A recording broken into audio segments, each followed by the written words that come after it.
एक ब्यूरोक्रेट खड़ा होकर ईमानदारी से काम करना चाहे तो कोई पॉलिटिशियन की हिम्मत नहीं है कि उसको रोक दे।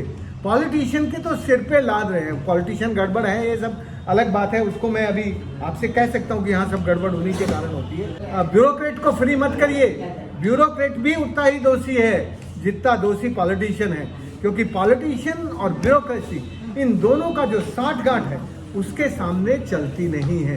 ग्वालियर को पानीदार रहना है तो यहाँ की नेताओं की आंखों का सूखा हुआ पानी उनकी आंखों में दोबारा दिखना चाहिए। सर, आप जल पुरुष हैं, ग्वालियर में आए हैं और ग्वालियर में वैशाली नदी है जिसको अभी हम देख रहे हैं किस तरीके से वो अतिक्रमण वहाँ पर देखा जा रहा है, और कहीं ना कहीं आप ये कह सकते हैं कि एक पॉलिटिकल दबाव में आकर वो अतिक्रमण जो है वो नहीं हटा। देखो, वैशाली नदी पर जो अतिक्रमण है उसको रोकने का एक सरल उपाय है। हमारे यहाँ के जिला अधिकारी को और यहाँ के म्यूनिसिपल कॉरपोरेशन के कमिश्नर को, दोनों को मिलकर नदियों की ज़मीन कहाँ कहाँ है उसका एक आइडेंटिफिकेशन करना चाहिए। नदियों की ज़मीन तीन तरह की होती है। एक होती है ब्लू जोन, ब्लू जोन वो होती है जहाँ नदी बहती है। एक होती है ग्रीन जोन, जब फ्लड आता है 5 साल में एक बार पानी जहाँ गया वो हमारी ग्रीन जोन की डेफिनेशन में आ जाता है। और दूसरी होती है रेड जोन। रेड जोन वो होती है जहाँ 100 साल में एक बार पानी चला गया, उसका हाई फ्लड पॉइंट होता है वहाँ। तो तीनों तरह की ज़मीन को, नदियों को डिमार्केट करना, नदियों का आइडेंटिफिकेशन करना, डिमार्केशन करना और नोटिफिकेशन करना वो इनका काम नहीं है। ये तो वहाँ के लोगों को जागरूक कर सकते हैं, ये काम जिले की प्रशासन का। लेकिन आप ये मानते हैं कि प्रशासन और अधिकारी कहीं ना कहीं पॉलिटिक्स की भेंट चढ़े हुए हैं? और मैं कहता हूँ वो पॉलिटिक्स की भेंट नहीं चले हुए। लोकतंत्र काफ़ी मजबूत है भारत का। यदि एक ब्यूरोक्रेट खड़ा होकर ईमानदारी से काम करना चाहे तो कोई पॉलिटिशियन की हिम्मत नहीं है कि उसको रोक दे। पॉलिटिशियन के तो सिर पे लाद रहे हैं, पॉलिटिशियन गड़बड़ है ये सब अलग बात है, उसको मैं अभी आपसे कह सकता हूँ कि यहाँ सब गड़बड़ उन्हीं के कारण होती है। लेकिन केवल आप ब्यूरोक्रेट को फ्री मत करिए, ब्यूरोक्रेट भी उतना ही दोषी है जितना दोषी पॉलिटिशियन है, क्योंकि पॉलिटिशियन और ब्यूरोक्रेसी इन दोनों का जो साठगांठ है उसके सामने चलती नहीं है। दोनों मिल के अपनी, नहीं तो मुझे याद है सिंधिया साहब ने खुद ने मुझसे कहा कि राजेंद्र भाई आपने कहा है हम नोटिफिकेशन करा देंगे, हम डिमार्केशन करा देंगे, याद है ना भाई, डिमार्केशन करा देंगे, लेकिन नहीं हुआ। अब मैं क्या करूं, मैं किसी के पीछे पड़ूं क्या रोज, बताओ। इसलिए मेरा कहना यह है कि ग्वालियर को पानीदार रहना है तो यहाँ की नेताओं की आंखों का सूखा हुआ पानी उनकी आंखों में दोबारा दिखना चाहिए। जिस दिन उनकी आंखों में दोबारा पानी दिखेगा उस दिन तुम्हारी ये केवल एक नदी नहीं, ये 5 नदी पानीदार हो जाएंगी, पर यहाँ के नेताओं की आंखों में पानी आना चाहिए।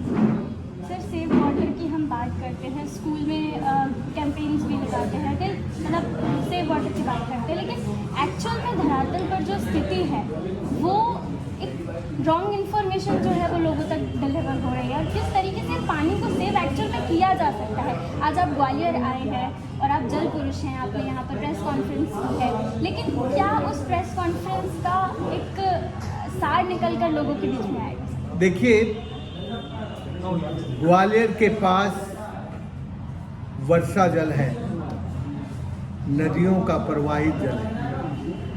यदि ग्वालियर के लोग एक तरफ नदियों के जल का संरक्षण करें और दूसरी तरफ नदियों के जल के उपयोग की कुशलता और दक्षता बढ़ाकर अनुशासित होकर जल का उपयोग करें तो ग्वालियर एक पानीदार शहर है।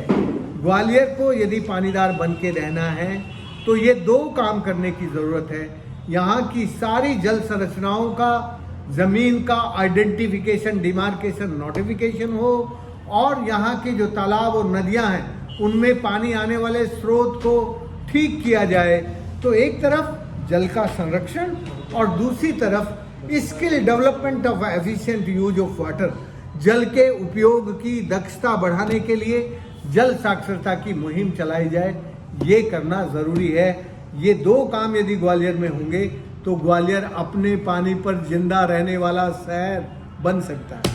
सर, स्वर्ण रेखा नदी है जो आज नाले में तब्दील हो चुकी है, वहाँ पर खड़े रहना दोबारा, इतनी गंदी वहाँ से बदबू आती है।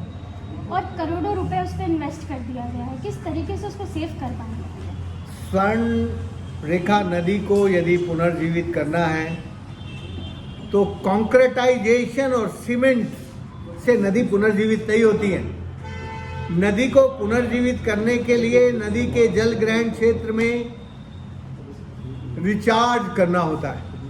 हम हिंदुस्तान के लोग पुनर्जन्म में विश्वास रखते हैं। नदी का भी पुनर्जन्म हो सकता है यदि नदी के कैचमेंट एरिया में जो वर्षा का जल है वो ऊपर से रिचार्ज होके नदी के इन्वायरमेंटल फ्लो को, इकोलॉजिकल फ्लो को मेंटेन करने का काम कर सकता है। नदी शुद्ध सदा नीरा होकर बहने लगेगी, लेकिन उसके लिए इसका नदी का जो कैचमेंट एरिया है वहाँ जल का संरक्षण और जल का अनुशासित होकर उपयोग करने का काम सरकार को और समाज को, सरकार को और असरकारी लोगों को, तुम भी असरकारी हो, असरकारी और सरकारी लोगों को मिलकर जब तक ये काम नहीं होगा तब तक नहीं होगा।